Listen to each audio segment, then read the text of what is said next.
Welcome to Learning Mandarin, Chinese tongue poetry with short story. 唐诗小故事 Spring Dawn, 春晓 by 孟浩然。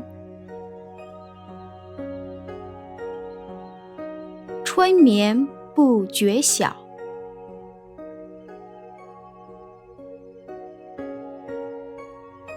处处闻啼鸟。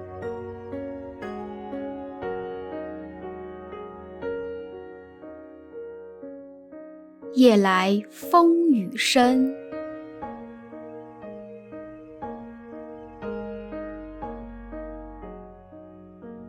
花落知多少。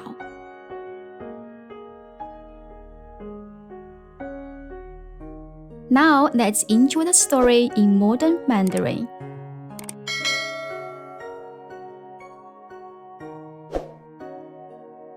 我的家在一个宁静的小湖边，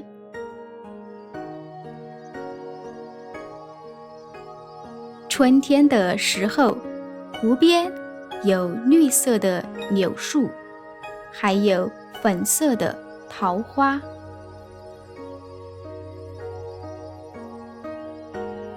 有一天傍晚，我坐在湖边看夕阳。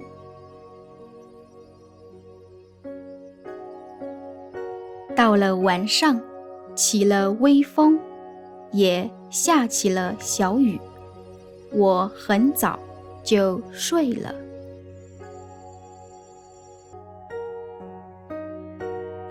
春天的晚上很凉快，我睡觉睡得很舒服。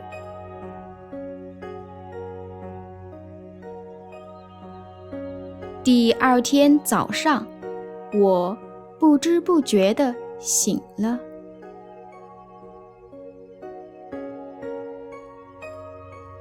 我听到了小鸟欢快的叫声。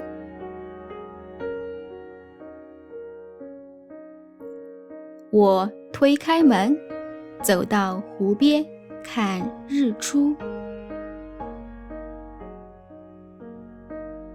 草地上有点潮湿，还有满地的桃花花瓣。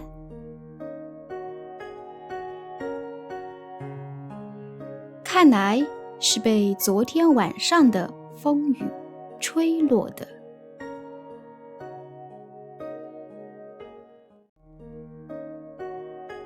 春眠不觉晓，处处闻啼鸟。夜来风雨声，花落知多少。Thank you for watching. If you like this kind of content, please let me know by hitting the like button.